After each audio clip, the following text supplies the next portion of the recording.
Welcome to the Mo podcast. A place where individual stories come to life. This is how we need to be communicating with people. This is how we support people's personal development. It's important to speak about people believing in people. The more you're able to let go of your limitation, the more you step into your power, your inner authentic power. Mo, a place for me, others, everyone.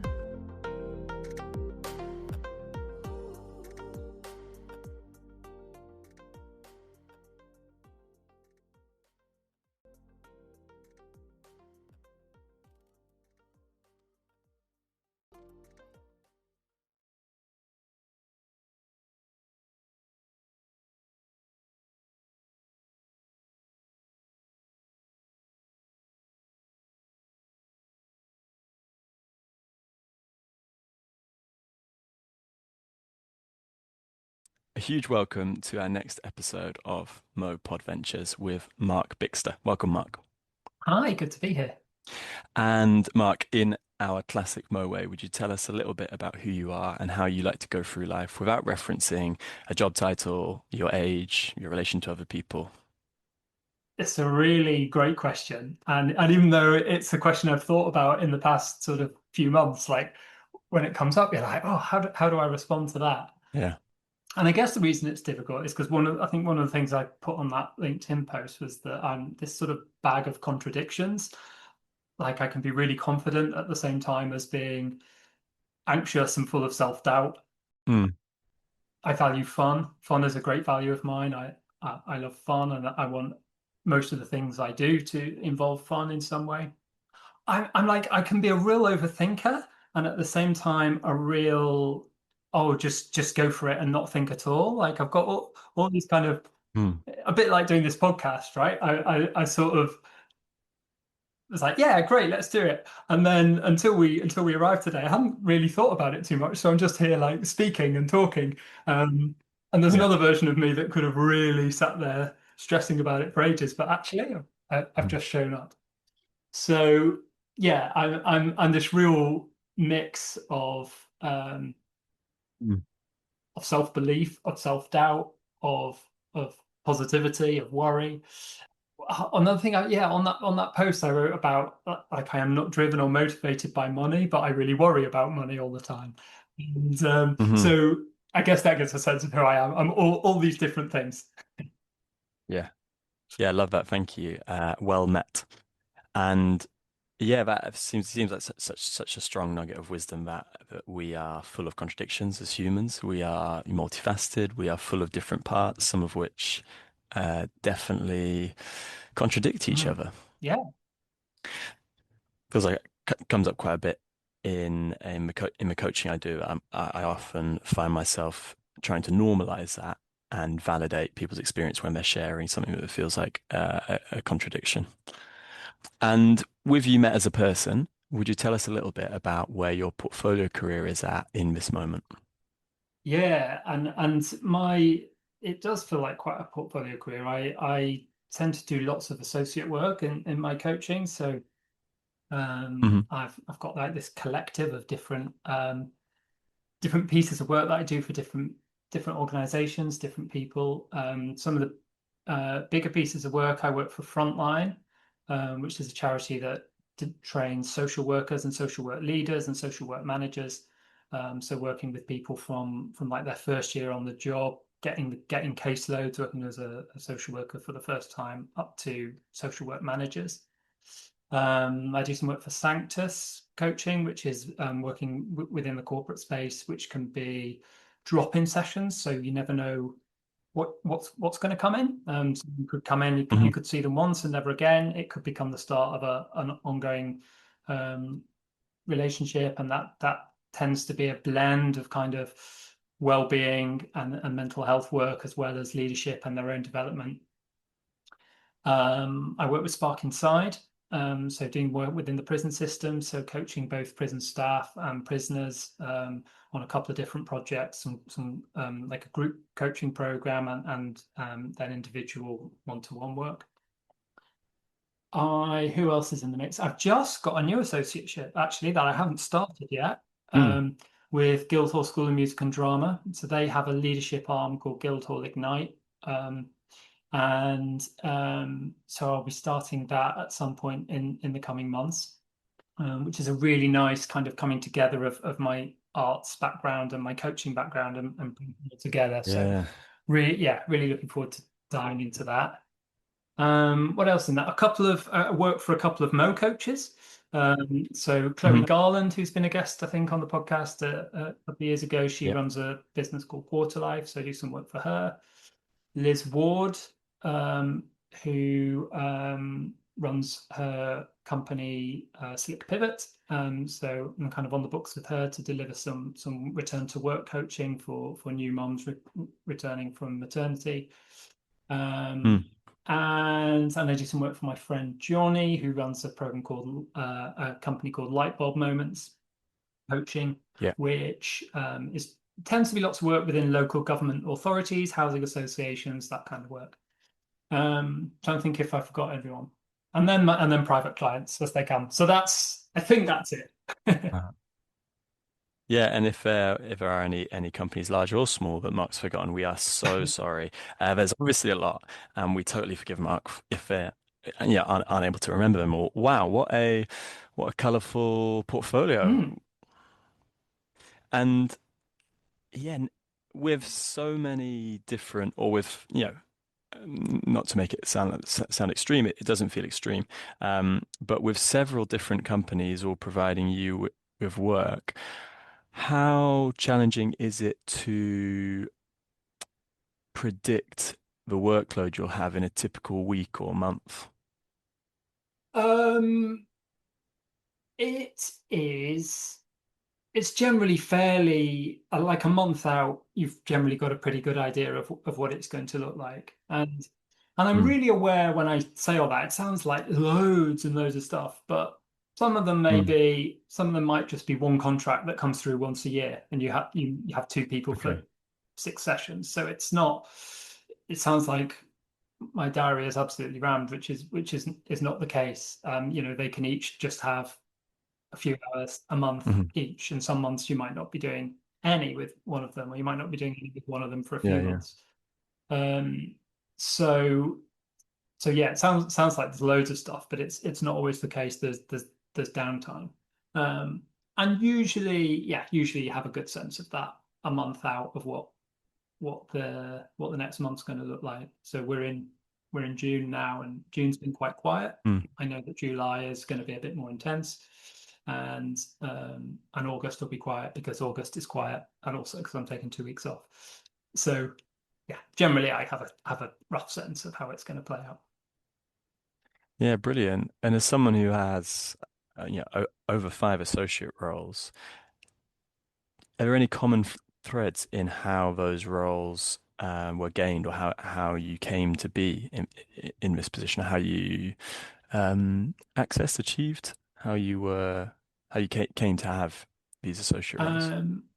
The common thread is probably my inherent laziness and resistance to marketing myself and trying to find private clients.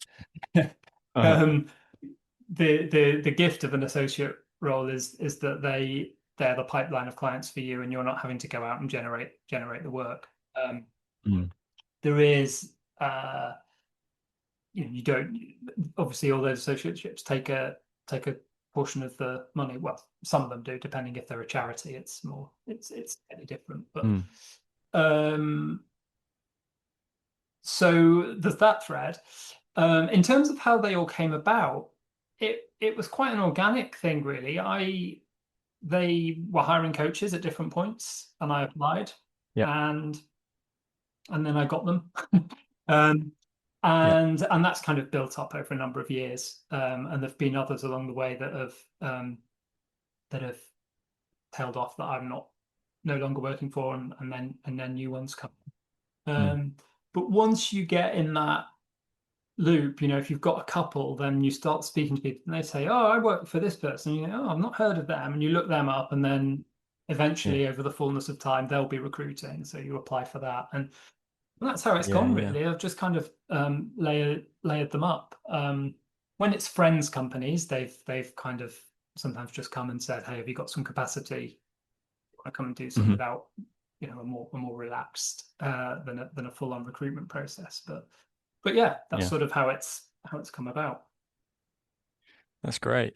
And just for some context for our listeners, how many years roughly have you been coaching? I did the Mo course 9 years ago, or 8.5 years ago, 9 years ago this year, and started off very, very light touch, sort of just coaching friends and colleagues for kind of very, very cheaply. Then I kind of got the first couple of associates, which gave me a bit more credibility. And for a while, I was working part-time in a charity and part-time coaching. So sort of 3 days in a salaried role, 2 days coaching. And then I had my son was born, and when he was going into nursery, we were kind of trying to find a way for a bit more flexibility in both income and working patterns. And so I went fully freelance, purely doing coaching in January 2020, which was really wise because 10 weeks later, everywhere went into lockdown and there was no work, and I'd given up the only bit of security I had in my life. But it worked out actually in some areas. That was a ripe time for coaching during COVID. There was a real need for that support, and I was able to build things up in that time. 9 years since I first trained and started doing little bits, and 5.5 years totally. That's my thing. That's what I do. Yeah, brilliant. It makes me think of some of the advice I'm often giving in my employability role at university, of encouraging people to be a visible part of the ecosystem and to show up and be visible, and be contributing. And I feel like this is something I take from your story is being really visible, having been in the industry and this kind of like corner of the industry, having been well connected in Mo for such a long period of time, I'm sure will have played into how these opportunities have almost come to you or have been very much on your radar. Yeah, definitely. I mean, Mo was the start of it all, really. And going back to the start, I kind of I left a job and had some time out while I was sort of reflecting on what I wanted to do. And in that gap, I was going on basically every Mo training course, support as a training team member for about a year, just like back-to-back courses. Anyone that needed anyone really kind of got the content of the course in the muscle, and got me kind of really into it, and so became a lead trainer quite quickly with Mo. And then of course you just start meeting other people through that, and networks create. So there's been I suppose really clearly directly relatable to Mo was Chloe and Liz's companies. They're the two that have like, I know those people because of Mo. And then I guess the others are more like tendrils of stuff. Lovely. And thinking about these different associate roles, is there much in the way of demand for a different coaching style? Like, is Chloe and Quarter Life, are they encouraging you to coach in a slightly different way than, say, Spark Insider? I think the short answer is no, and I think I'm quite blessed by the associates I have, where they hire coaches they trust, and then they say, you go and do what you do best. It's not really for us to kind of dictate. Nice. You have to work in this way, you have to use this model, or you have to.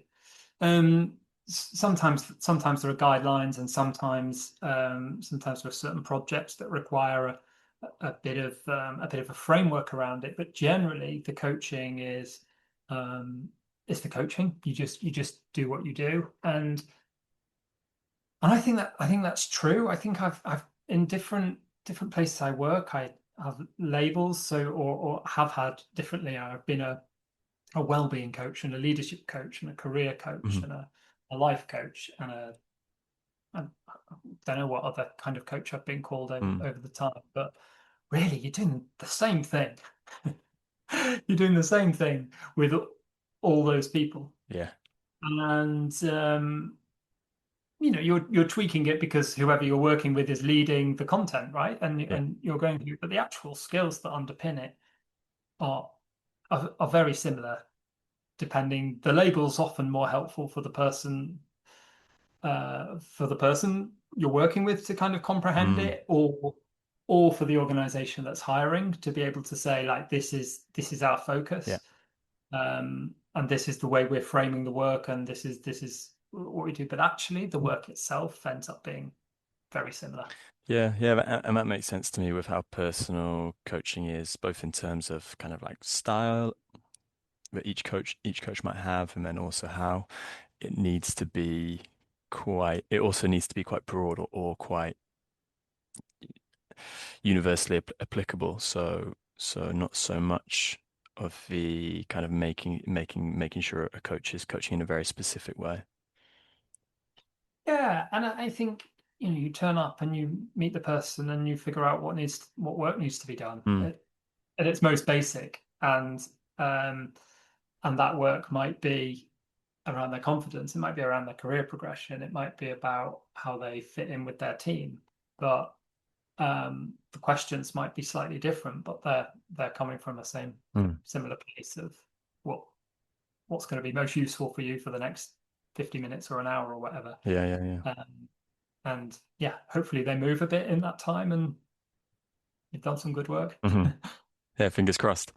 And something that stood out when you were talking through your portfolio was your work with Slick Pivot and coaching new mums returning to work. And I'm sure you've had some really rich reflections about doing that work as a man. Would you tell me about when you were invited to do that work, what was coming up for you, or any of the real nuggets of wisdom that you've learned in doing that role? Yeah, I think there's a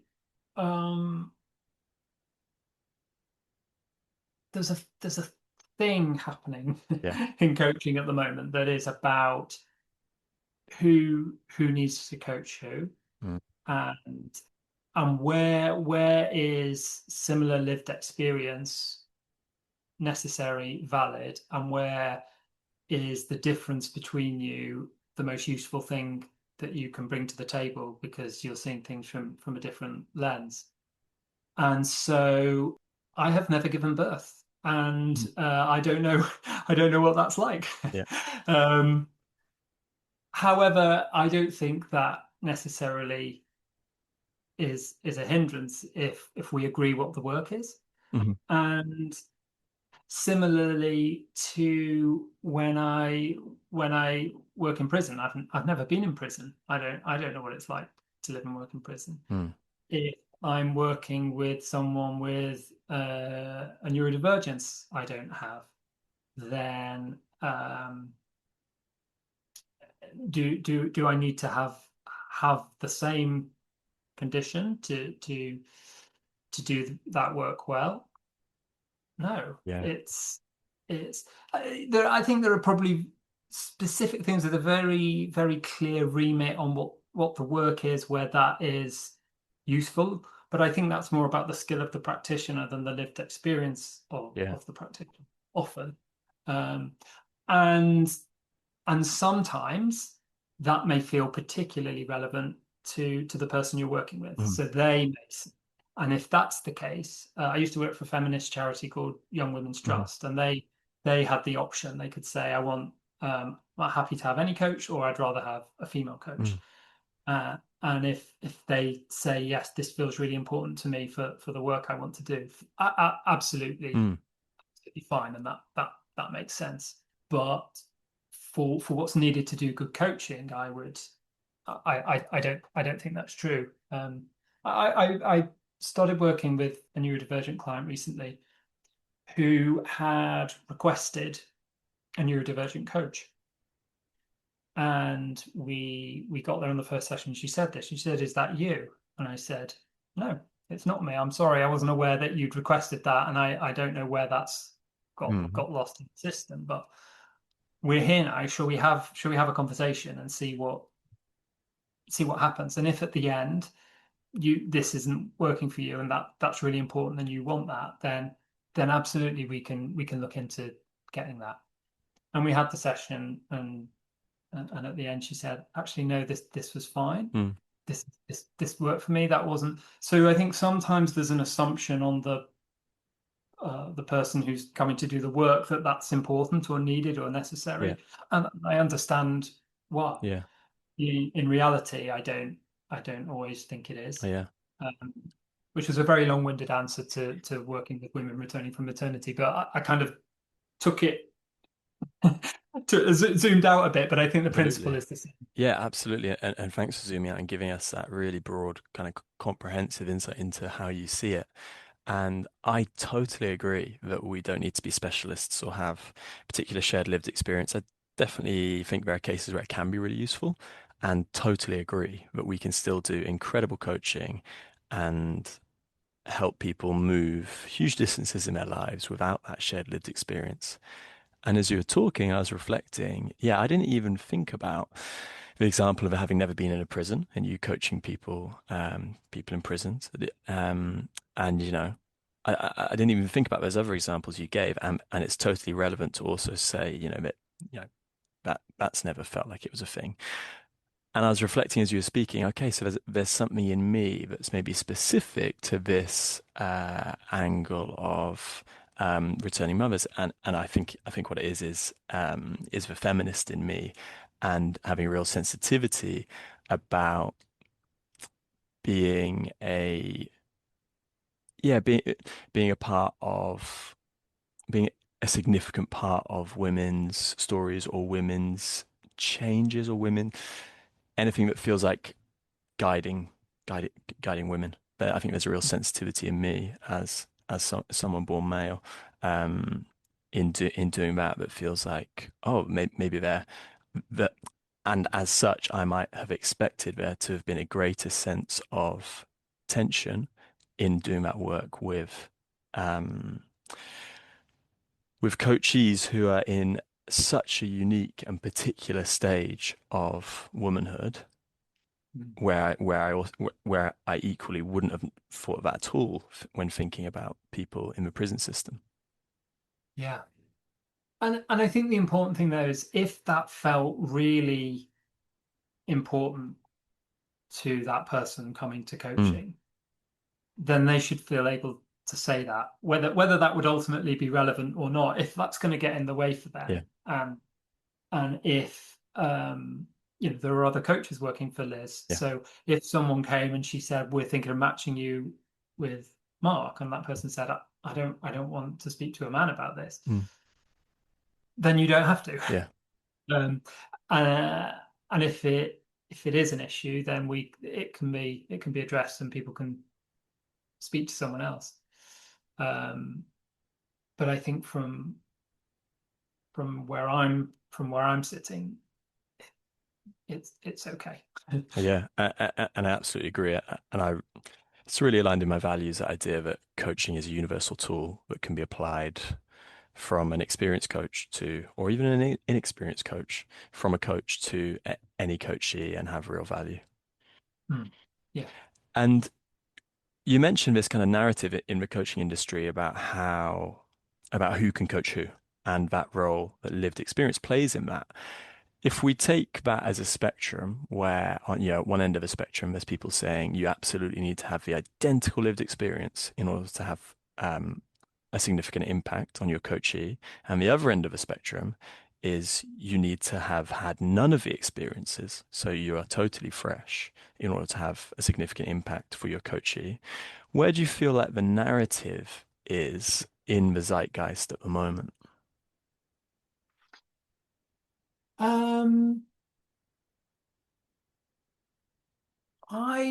I think rather than the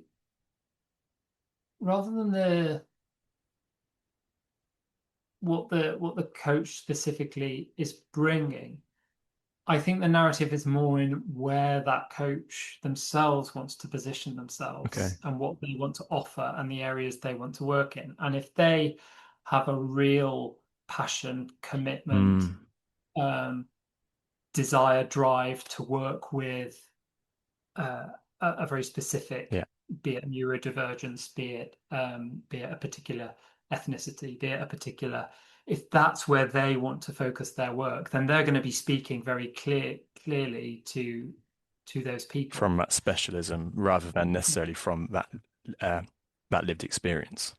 Yeah. Right. And of course, there are some really, really detailed, specific training programs around working with neurodiversity. I don't mean to keep bringing it back just to neurodiversity, but I think it's been spoken about a lot at the moment. And so I think there's an awareness of like what are some of the neurodivergences out there.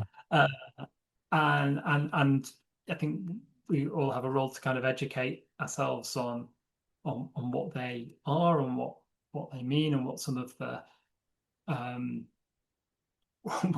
diagnoses would say. But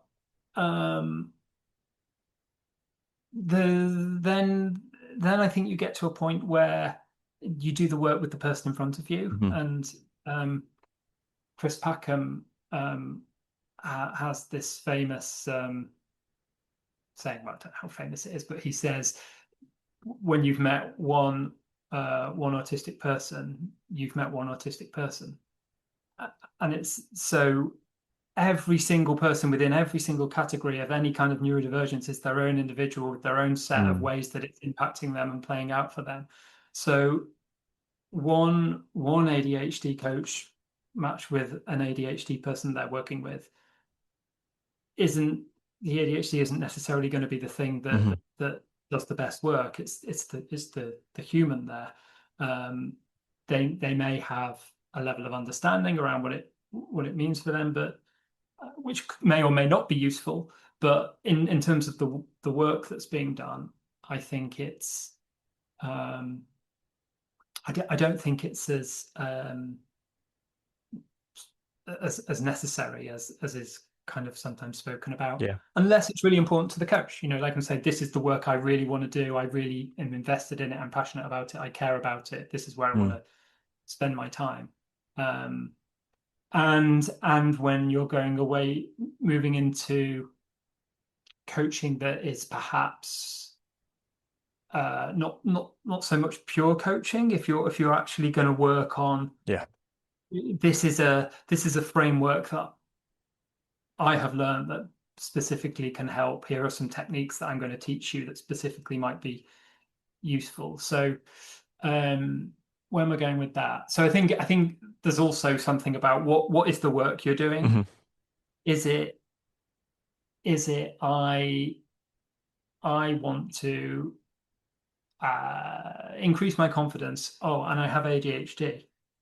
Okay, so or is it I really need some techniques and tools that are going to help me specifically to manage this work-based task, which can still be coaching, but probably less purist coaching. So that, I think there's another distinction there. Yeah, nice. And that quote you shared from Chris Packham seems like an incredible piece of wisdom that really dials into that coaching principle of coaching needing to be bespoke and being so different for each person. And just, I've coached one person, and the next person I coach, regardless of any shared experience or commonalities between my last coaching experience, will be a completely blank slate and will need a completely personalized approach. Yeah. And in that narrative of lived experience, of specialism, of niches, do you feel like as an industry there's any voices that are missing from that paradigm that's forming? How do you mean? Yeah, I'm just wondering, I see you as someone who has their finger on a pulse, is quite present on LinkedIn. Is definitely feels like they're involved in broad, wide conversations between diverse groups, many of whom are coaches, and spends a lot of time thinking intentionally about coaching and reflecting on coaching. And I'm wondering whether in that conversation around niching and lived experience, you feel like there's anything that's really being missed or that hasn't had enough stage time in this global conversation. Mm. Oh, I'm not sure. And I think, yeah, I'm not sure that there's something that is being missed particularly Mm. that I'm noticing. It feels like there's lots of rich conversations happening in lots of different areas, lots of different ways around where and how coaching is used, and I don't there's not a right way. Yeah. Yeah. There's and I think that's what I'm like. Yeah, I'm doing this thing on LinkedIn at the moment. I'm on there loads, kind of sparking off conversations and encouraging debate around things, and how the coaching industry is looking at itself and seeing itself. And I think one of the things that I hold true anyway is that there's not a right way, Mm. and anyone who tells you that their way is the way is wrong. Their way may be the way for them, but it's not the way. And there are so many ways of doing this work and doing it Mm. well. Um, and I think probably one of my challenges in the sort of soup of all that is that I get completely drawn by loads of different stuff. I'll hear about one thing and I'll be like, oh my word, that's amazing. And then there'll be something over here that is completely contradictory to that. And I'm saying, yes, that's amazing too. And I'm holding both these things, and one saying don't do that and the other saying do that. And I'm sold on both of them. Um, so I'm kind of the opposite of someone who has the way. I'm this kind of eclectic cuckoo who steals um, steals bits from everywhere and kind of does what works for me in the moment. Mhm. Which I learned recently is called integrative coaching, or it's more used in therapy. I think Yeah. integrative therapy, where rather than having like your one discipline that Yeah. you Yeah. Yeah. follow, all that. And I was really, really pleased to find a word that sounded intelligent for this kind of Mhm. mess of ideas that I kind of hold in my brain and try and draw on. Yeah, that's great. And would you share what the big parts of your coaching are? If you have a sense of like it's integrative and it generally has like this is the general foundation, and then I also bring in this kind of work, that kind of work. You know, is it clear enough that you can illuminate that for us? Yeah. I think there's some kind of pillars there. So my original introduction to coaching was with Mo. Mm. So the kind of John Whitmore grow for performance, that whole model was kind of the first thing I learned.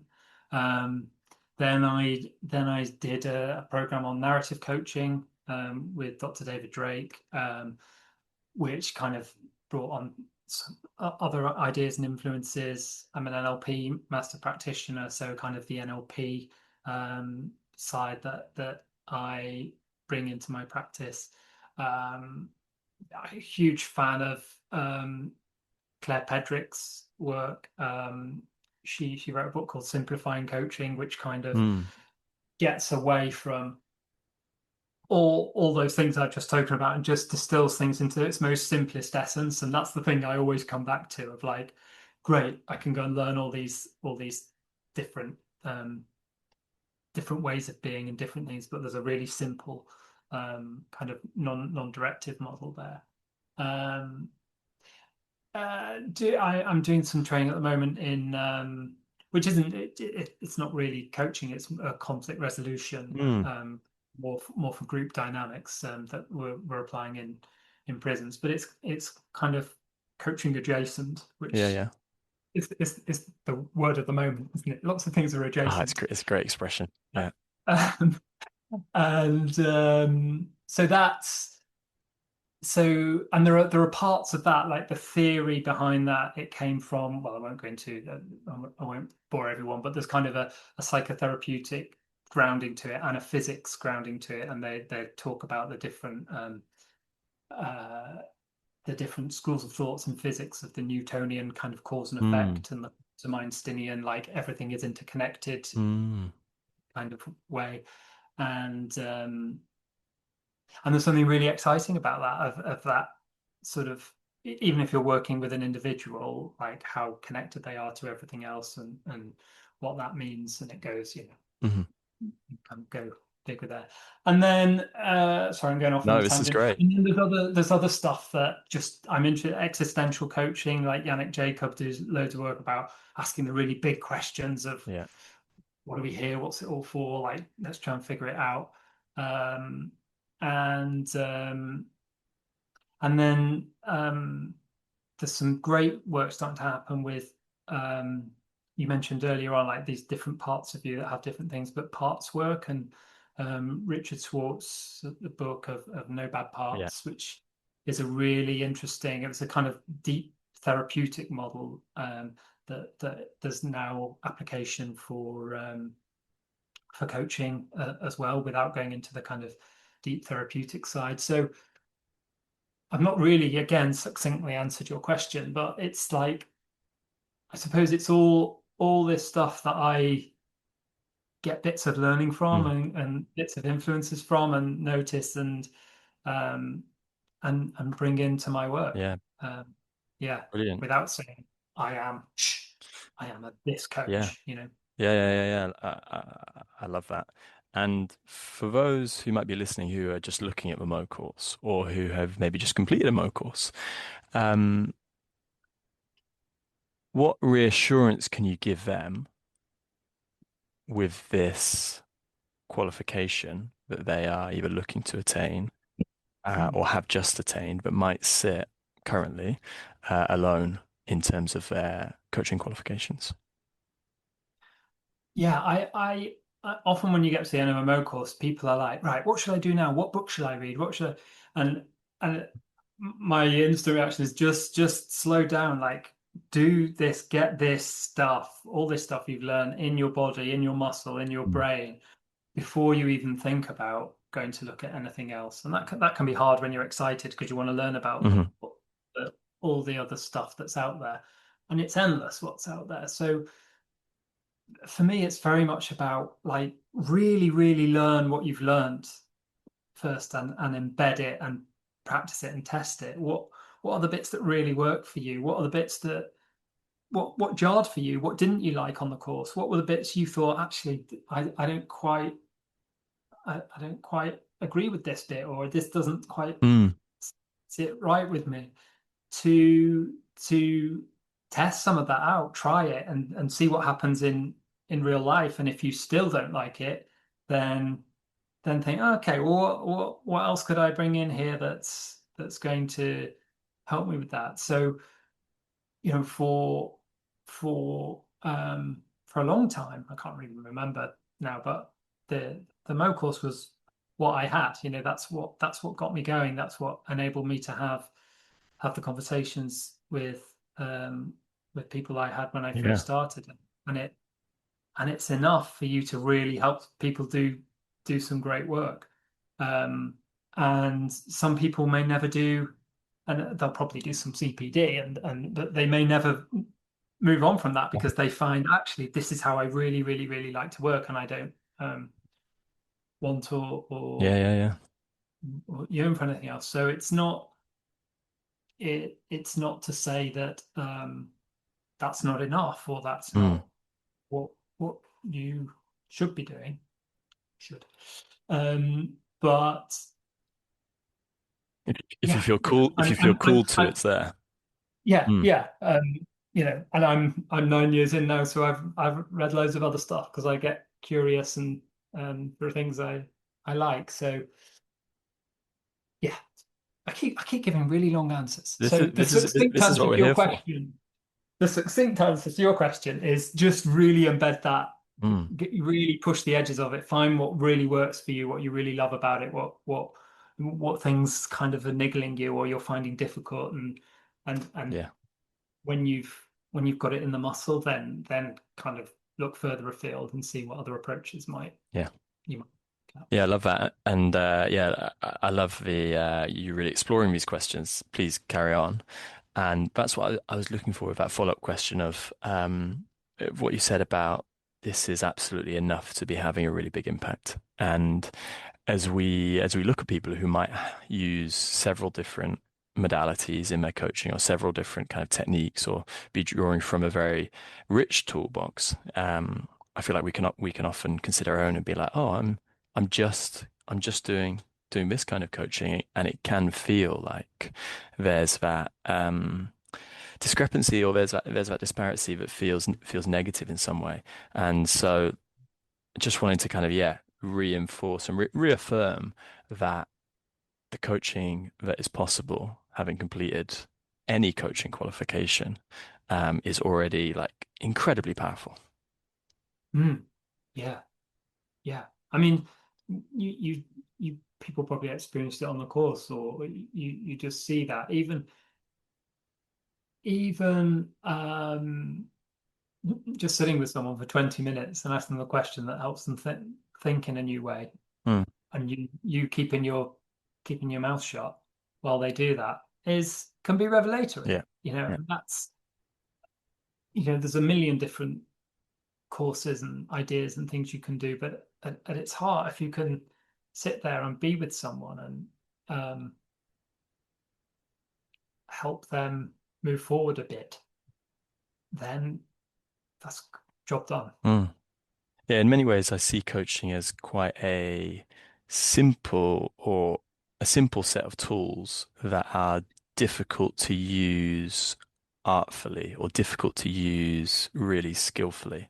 Like the tools themselves feel relatively straightforward, listening, particular questioning styles or techniques, and kind of conversation structuring, and yet doing it in a way that is really deft or skillful feels like that's where the complexity of this discipline is. Yeah. At its heart, coaching is really simple, but it's really not easy to do. And often my ongoing process, like I think this is just a cycle that you go through in different ways. Like the cycle when you're first learning to do it on the course is how to do less, how to speak less, ask shorter questions. I don't think that learning ever stops. It shows up in different ways for me than it did 9 years ago, but I'm still trying to figure out how I can stop working so hard and shut up and just let, why did you asked a question with about 4 words and then you added another 6 on the end. What were they adding? Like just stop and let it do its work. Yeah. It's going to be a lifetime of of me figuring that out. And fortunately, you have one whole lifetime to figure it out. Yeah, which is the exact amount of time it will take. Yeah. Yeah. And I was going to ask, what do you feel? Speaking about the difficulty of coaching, what do you feel is the hardest part of coaching? And I feel like we got a really clear answer there, that it's stepping back or having the greatest impact with the fewest words. Yeah, or even maybe not even the fewest words, but with the least intervention. Yeah. What's it called? Occam's razor. Yep. I think Occam's razor is don't attribute. Oh, the simplest answer is often the simplest reason is often the truth. Oh, maybe it's not that. I'm just trying to sound clever. I've screwed it up. But I guess the idea of doing the absolute least you can do to get the best result. I don't know what that's called. Yeah, but it's called it's called coaching. It is called Occam's razor. Search Okay. explanations constructed with the smallest possible set of elements, or solutions with the smallest possible set of elements. You had it spot on. Well, it's also called coaching, I think. Yeah. Like just what's the least you can do to get the results you need, and how much does the other person need to be doing the work and doing the thinking, and it's such an easy thing to say and an easy idea to hold, but when you're in the heat of the moment, it can be really tricky to do that. And you mentioned Claire Pedrick's work of simplifying coaching. Would you share what Claire Pedrick presents and what we present at Mo differs? And I ask that question because I very much feel like the Mo approach to coaching and what we teach on the Mo course is a very distilled type of coaching, or a very maybe pure coaching. I guess pure coaching maybe doesn't necessarily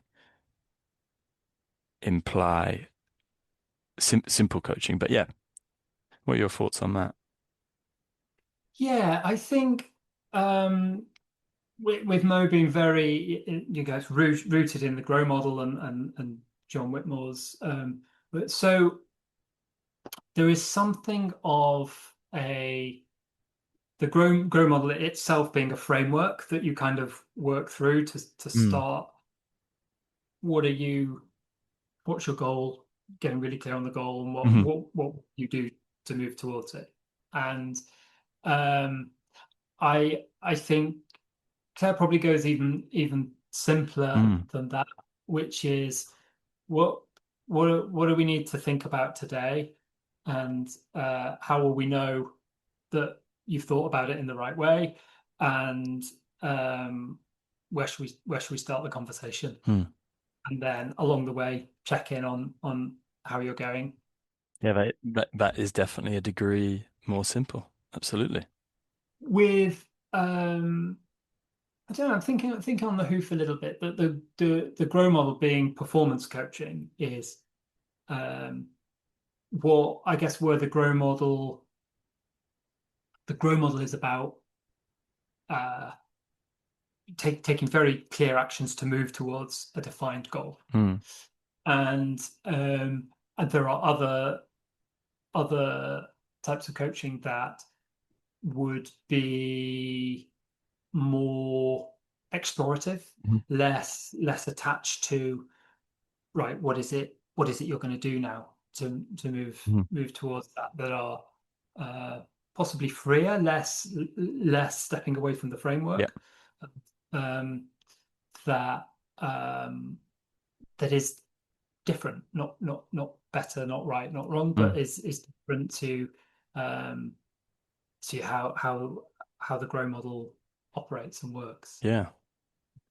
Thank you. And I feel like you've just given words to something I feel I've been doing for years now. I have a regular client who I've been coaching for 4 years now, weekly on a Wednesday afternoon, and it definitely feels like this kind of, okay, what are we playing with today? What ideas are we playing with today? And that's sometimes also the terminology we use, like what ideas are we playing with? And it's very much, it's definitely a step away from the coaching I typically do with people who come and present hey Alex, here's what I'd like to work with you on. And it feels very much like procedural, like ongoing coaching that just unfolds naturally, and sometimes we'll turn up and there won't be anything on the agenda. It's okay, like let's find out what it is we're figuring out today. And I've always been a bit like, oh yeah, this is like very unstructured compared to having a clear goal that we track progress to, that we build scaffolding around to assess our progress. And you just put into words like how it is I feel, or how it is I turn up for that coachee. at the start of sessions. Yeah, there's something about emergence, which is a word I That's a like, great of word. like, so um let's start thinking together. We two people here, and let's see what emerges, and maybe we'll figure out Hmm. what the thing is. Sometimes figuring out what the thing is enough, Mm. because when they figured out what the thing is, there's nothing stopping them going to do it. They just couldn't figure out what the thing Yeah, yeah, was. yeah. So, which I suppose in grow terms is, it's just you're just figuring out G. Hmm. Like they don't need a coach, Hmm. but ROW, that's fine. Now they know, this is the thing that's really important to me. I know how to make it happen. I just needed some time to do that. Yeah, If that takes 4 sessions, that's cool, right? yeah, yeah, yeah. They got what they needed. And I suppose that's where, if you're not at peace with that, and you're thinking, my God, I've got the grow model, and like, we've done 4 sessions, and Hmm. this person hasn't Haven't hasn't demonstrated clear progress here, there, which was exactly how I was in the first, 5 to 10 sessions with this client. And I've had some real like non-zero tension, like some real significant tension around it. And one of the ways I responded to that tension was checking in with my client and being like, hey, like, noticing that we're maybe setting actions and not reviewing them, or we might not review them. How does that feel? Or it might be like, feels like we're exploring ideas without any clear, defined structure or like umbrella goal that they fit under. Like, how does that feel? And letting go of the stories I was invested in, probably partly because of my training, and at that point, 4 years ago, my relative inexperience, letting go of some of those stories that said good coaching is like this.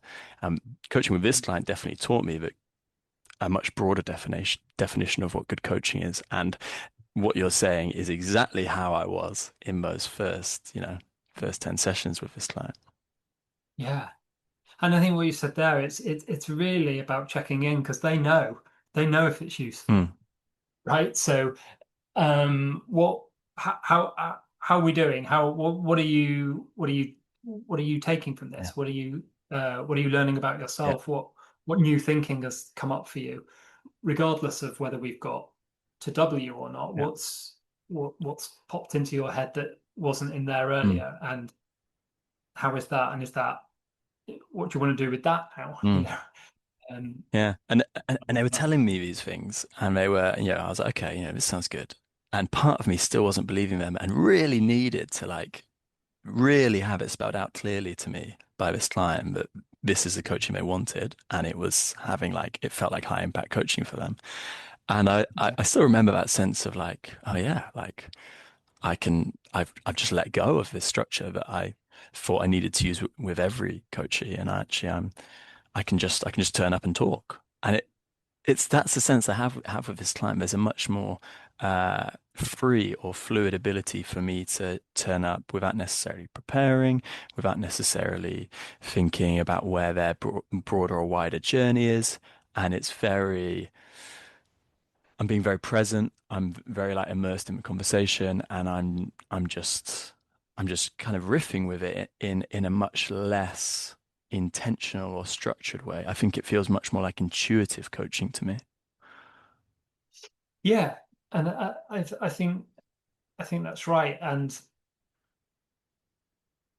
that is a way of doing things Mm. that is right for this person, and it might not be right for the next Yeah. person, which I guess brings us back to where we were earlier, of like, it really doesn't matter what the person's bringing, or what their background is, or what labels they're carrying about themselves. Like, when you just sit down together and say, right, Mm.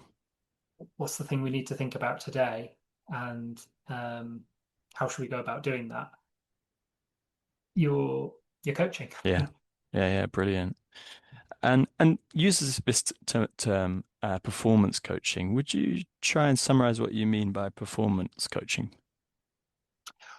Well, I'm using John Whitmore's language there. So the essentially the Mo course is based on John Whitmore's early work and his kind of, well, was there ever a first coaching book? But I think it was perhaps one of the books that documented coaching as we currently think about it today in the business world. Was it was called Coaching for Performance, and it was very much. I'm speaking like I'm a fountain of knowledge on this, and I guess you do sound like one, Mark. That other people who will know far more about this than I will maybe correcting me and saying, "What's this guy talking about?" That book was very much looking at people generally in a work setting, like wanting to improve or enhance their performance at work. And the Grow model helped them do that. Okay, what is it you want to achieve? What's happening now? What can you do? What are your options, and what will you do about it? That's where it came from, and that now the Grow model has been used far more widely than that, in terms of I want to move house. I want to leave my partner. You can apply the Grow model to that. So I was probably confidently speaking about the genesis of that work without 100% about it. So people can definitely correct me on. No, that's great. I've got that wrong, but my understanding is that. No, thank you.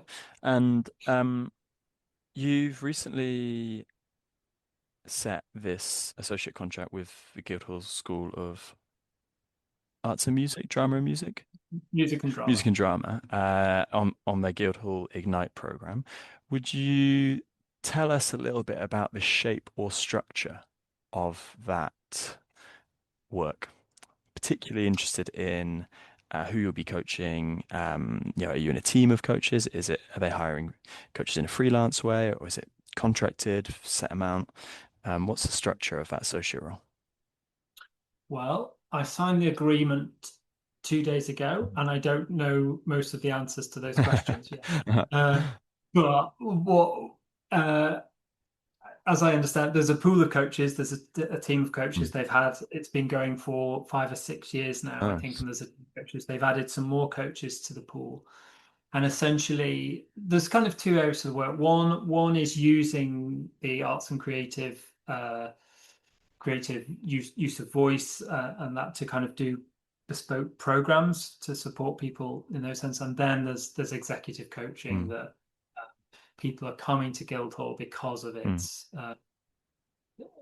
creative background, and largely the clients will tend to be creative sector organizations or other arts organizations, charities who are looking for coaches or coaching that is aligned with their values, and Guild offers that.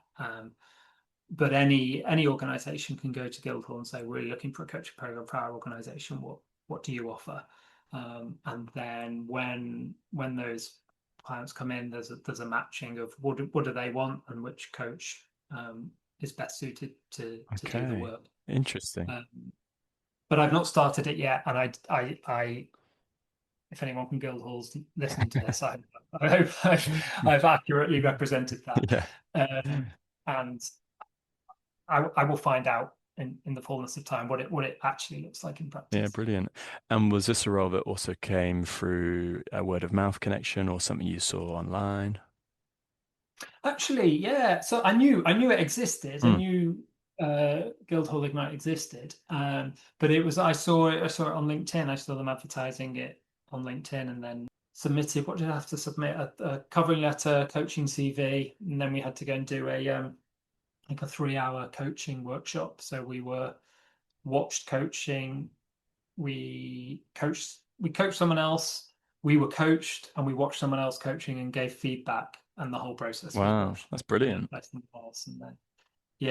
then an interview after that. and that's where I'm up to now. So I haven't started the work yet. Great. At the point of this. So That sounds really exciting. And what an interesting recruitment process there. Yeah. I feel like in all three cases, they really get an insight into who you are as a person and how you work. You know, when you're coaching, definitely like professional insight. When you're being coached, I like, all right, like, who is this person? Like, how does their mind work? How do they like problem solve? And that, yeah, wow. And that, like, oh, we're gonna get to see how someone gives feedback as being a really nice way to understand how someone will work as part of a team. Yeah, definitely that. Like how are they able to give that feedback well? And also, what did they notice Mm. in the person who they were? Because the observer probably noticed Yeah. different things to me. Yeah. And yeah, right. Yeah. What were they picking up on in that Yeah. conversation? Uh-huh. Wicked. Okay. We're right up against time, so we'll finish this podcast with a round of quickfire questions. Some are going to relate to coaching and some will relate to things that definitely aren't coaching. For example, what did you have for breakfast today, Mark? I had a out of season hot cross bun and a pot of tea. Out of season hot cross bun. All right, because hot cross buns are only Easter. Yeah. Shows you how barbaric I am. I'm out of season. Great. What's an unexpected perk you get from being a coach to people? I think I get to learn about, I get to see different perspectives of how other people see the world and view the world and reflect, and I can always learn from that, both good and bad, of thinking, oh, I wish I could respond to this in the way you are, or thank God I don't feel the same way you do about this because I wouldn't be able to deal with it.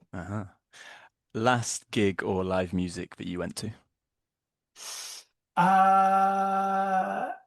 I've been watching a lot of Glastonbury on TV, but that wasn't attending. What was the last? I went to see. Well, it's not a gig or a live theatre, but I went to see Sondheim musical at the National Theatre 2 weeks ago, which was his final unfinished musical. That was kind of scrappy and really, really interesting, kind of sort of half finished piece of work. This might be a hard one to quickfire, and I'm gonna really encourage you to go like just a few words. When are you a coach? With my son. Oh, nice. Your favorite physical stretch? Ooh, favorite physical stretch. It's probably I don't even know what the stretch is called, but a nice good calf stretch after a long run. Okay, nice. Oh, of course, you're one of Tony Phillips' Smile a Day disciples. Yeah. Just done day 2000. Casual. Incredible. Congratulations.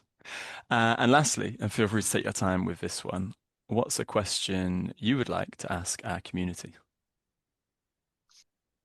I would like to ask